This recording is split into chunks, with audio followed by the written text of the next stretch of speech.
Bienvenidos a la Biblia en un año. Seguimos con la lectura y vamos a leer Éxodo capítulo 16. Dios alimenta a los israelitas.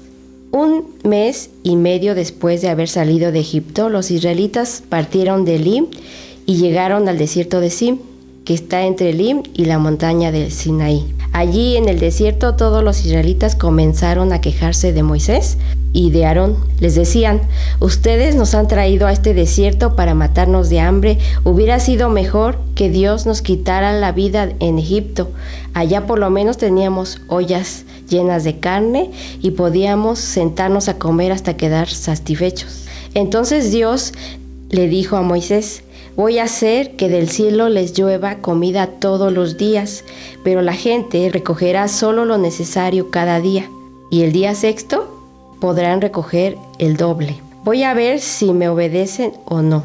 Moisés y Aarón les dijeron a los israelitas: ¿por qué se queja si nosotros no tenemos nada que ver en esto?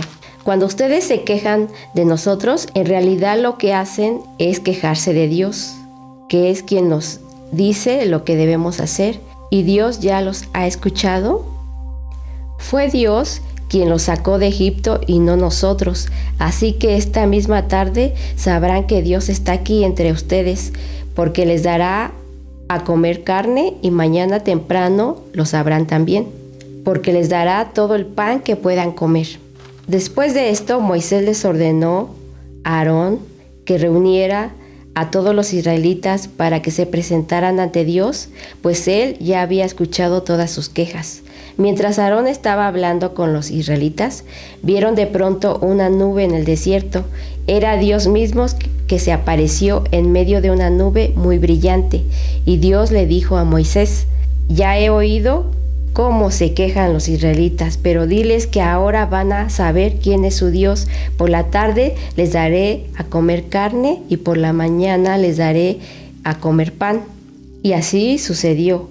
Aquella misma tarde llegaron al campamento tantas codornices que cubrieron todo el suelo. A la mañana siguiente todo el campamento estaba cubierto con un rocío que, al evaporarse, dejaba en el suelo algo blanco y pequeño, parecido a migajas de pan. Como los israelitas nunca habían visto nada parecido, se preguntaban qué cosa era. Moisés les dijo: este es el pan con que Dios los va a alimentar. Él ordena que cada uno recoja unos 2 kilos por persona. Eso será suficiente para cada uno. Nadie debe de recoger más de lo necesario. Los israelitas hicieron lo que Dios había ordenado. Unos recogieron mucho y otros poco, pero al medirlo ni le sobró al que recogió mucho ni le faltó al que recogió poco. Luego Moisés les dijo: nadie debe guardar nada para mañana. Sin embargo, algunos israelitas no le hicieron caso y guardaron parte de aquel pan para el día siguiente, pero el pan que guardaron se llenó de gusanos y olía muy mal. Por eso Moisés se enojó mucho con ellos. Después de esta experiencia, cada uno recogía solamente lo que necesitaba, y lo hacían muy temprano porque con el calor del sol se derretía. Dios ordena descansar el día séptimo. El sexto día de la semana, los israelitas salieron a recoger el pan, pero en vez de recoger 2 kilos por persona, como en los días anteriores, recogieron el doble. Alarmados, los jefes de los israelitas fueron a decírselo a Moisés, pero él les respondió: Dios ha ordenado que el día de mañana será un día de descanso, un día para adorarlo. Mañana no se deberá trabajar, por eso Dios les ha dado hoy cantidad doble de comida. Si pensaban hornear o hervir algo, mañana háganlo hoy, y guarden para mañana todo lo que les sobre. Los israelitas obedecieron a Moisés y guardaron para el día siguiente la comida que les sobró. Por la mañana vieron que el pan no se había llenado de gusanos ni olía mal. Entonces Moisés les dijo: hoy es el día de descanso, es un día dedicado a Dios y no van a encontrar pan en el suelo, así que deberán comerse el pan que guardaron ayer.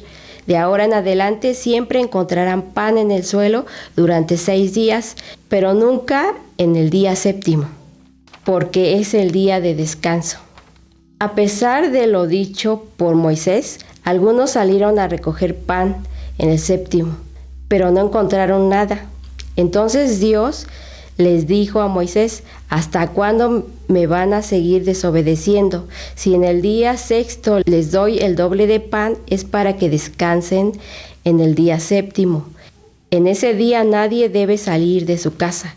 Entonces el pueblo descansó el día séptimo. El pan que recogían era blanco como las semillas del cilantro y dulce como el pan con miel. Los israelitas lo llamaron maná. Dios ordena guardar un poco de maná. Después Moisés le dijo al pueblo: Dios nos ha ordenado guardar unos 2 kilos de maná para que nuestros descendientes vean el pan con que Dios nos alimentó en el desierto cuando nos sacó de Egipto. Luego Moisés le dijo a Aarón: toma una olla, pon en ella unos 2 kilos de maná para colocarla frente al cobre del pacto.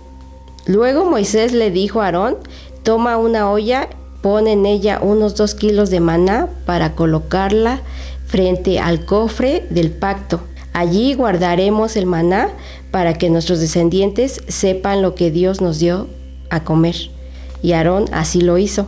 Ese fue el alimento de los israelitas durante 40 años. Lo comieron hasta llegar a la frontera con Canaán, que ya era una región habitada. Para medir el maná, los israelitas usaban una medida de 2 kilos llamada gomer. Capítulo 17. Dios saca agua de una roca.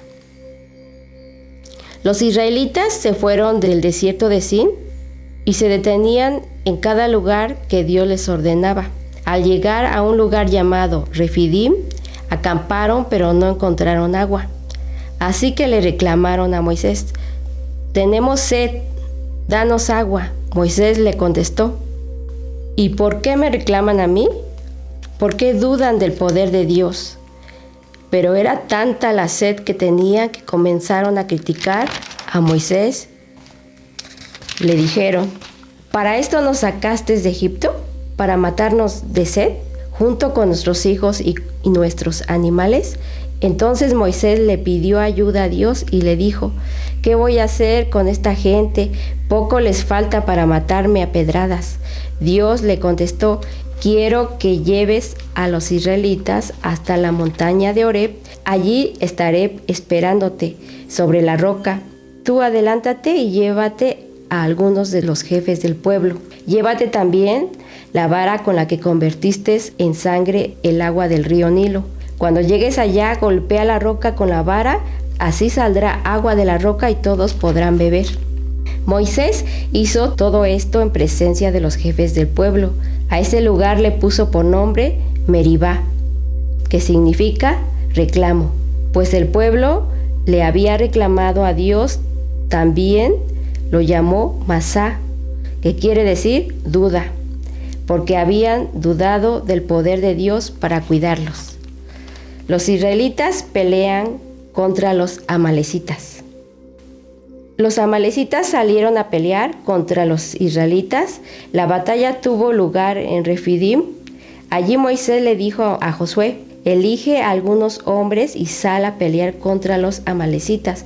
Mañana yo estaré en lo alto del cerro sosteniendo en la mano la vara que Dios me dio para castigar a los egipcios. Josué siguió las órdenes de Moisés y salió a pelear contra los amalecitas. Por su parte, Moisés y Aarón y Hur subieron a la parte más alta del cerro.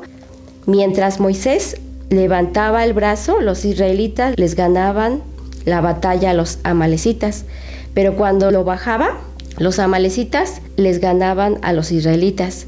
Y Moisés comenzó a cansarse de mantener su brazo en alto, así que Aarón y Hur le pusieron una piedra para que se sentara y se colocaron uno a cada lado para sostener en alto los brazos de Moisés. Así lo hicieron hasta el atardecer, y de ese modo Josué pudo vencer a los amalecitas. Más tarde, Dios le dijo a Moisés: escribe en un libro todo lo ocurrido en esta batalla para que nadie lo olvide, y dile a Josué que yo haré que nadie vuelva a acordarse de los amalecitas. Allí Moisés construyó un altar y lo llamó Dios es mi bandera, pues dijo: tengo en la mano la bandera de nuestro Dios. Dios les ha declarado la guerra a los amalecitas y a todos sus descendientes. Capítulo 18. La visita de Jetro. Cuando Moisés aún estaba en Egipto, había enviado a su esposa Séfora de vuelta a Madián. Allí Jetro, que era suegro de Moisés y sacerdote de aquel lugar, se había hecho cargo de su hija Séfora y de sus nietos Gersón y Eliezer. A su primer hijo Moisés lo llamó Gersón, que significa extranjero, por haber vivido como extranjero en un país extraño. Al segundo lo llamó Eliezer, que significa Dios es mi ayuda, porque se acordó de que el Dios de su padre lo había ayudado y también lo había salvado de morir a manos del rey de Egipto. Jetro ya sabía todo lo que Dios había hecho a favor de Moisés y que había sacado de Egipto a los israelitas, pero cuando supo que Moisés estaba acampando en el desierto junto a la montaña de Dios, decidió visitarlo en compañía de Séfora, Gersón y Eliezer. Y le envió este mensaje: yo, tu suegro, vengo a visitarte en compañía de tu esposa y de tus hijos.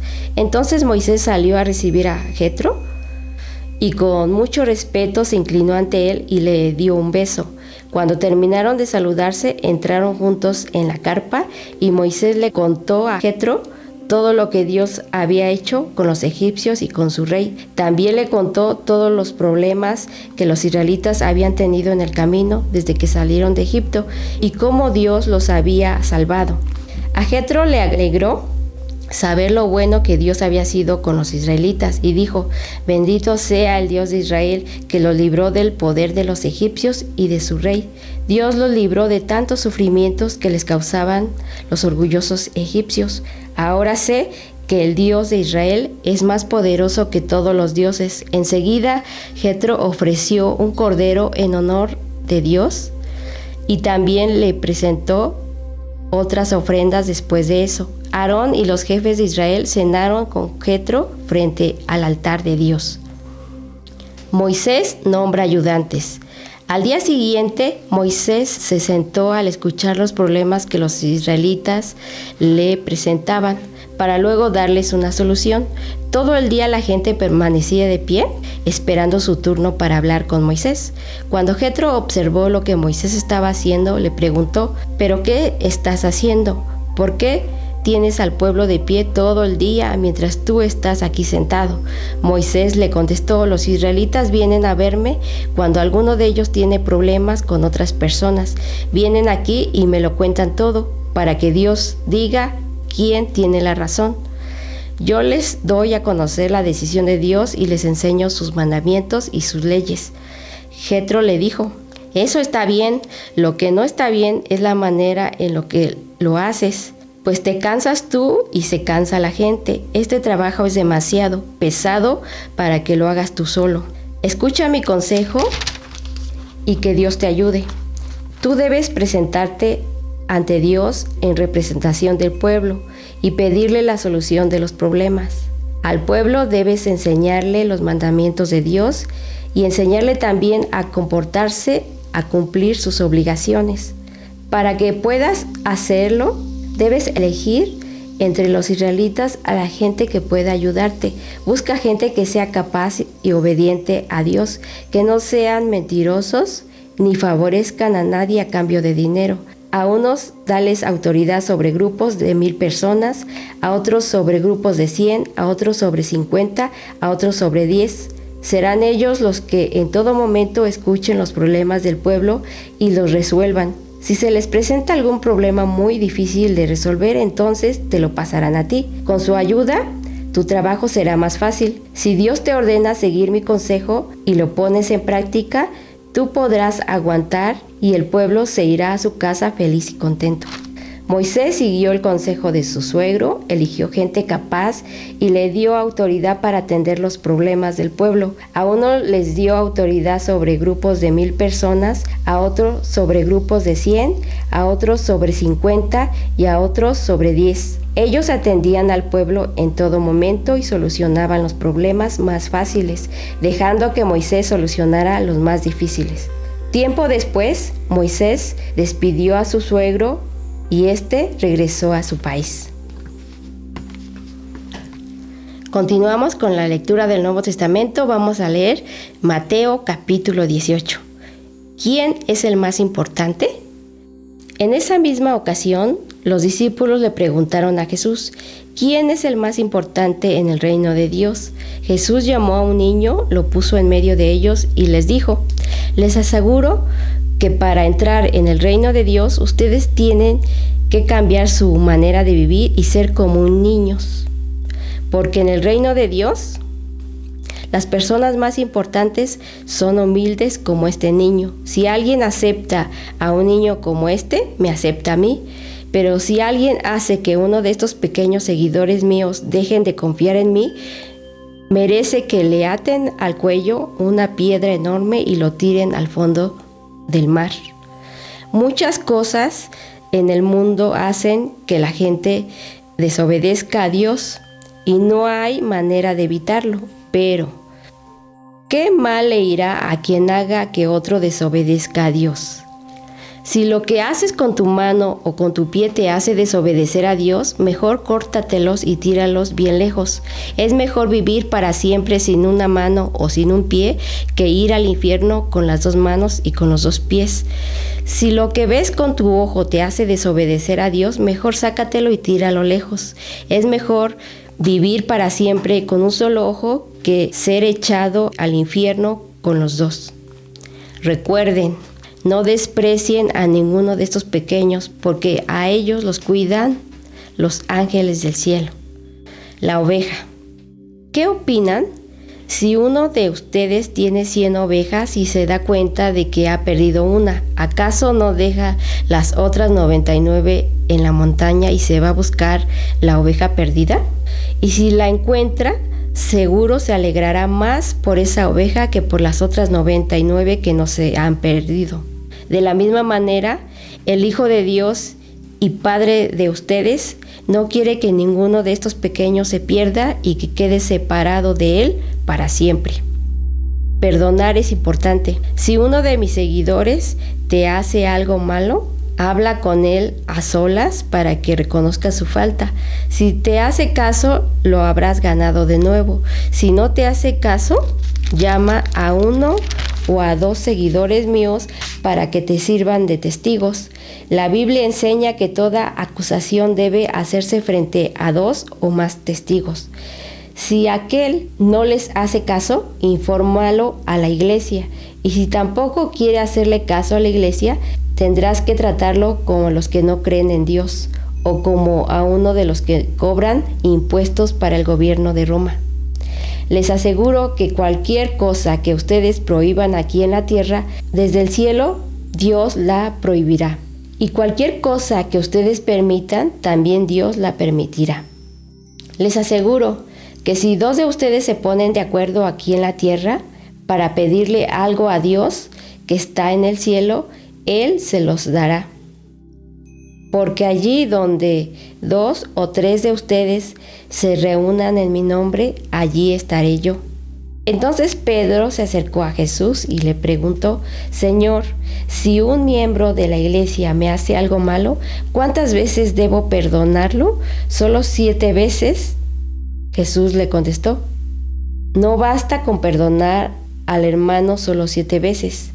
Hay que perdonarlo una y otra vez, es decir, siempre. Hemos terminado nuestros 4 capítulos del día de hoy. Te espero mañana para seguir leyendo y te dejo con esta frase. Hijo mío, dice Dios, no te olvides de mis enseñanzas, más bien guarda en tu corazón mis mandamientos, porque prolongarán tu vida muchos años y te traerán prosperidad. Proverbios 3:1. Dios te bendiga y te espero mañana.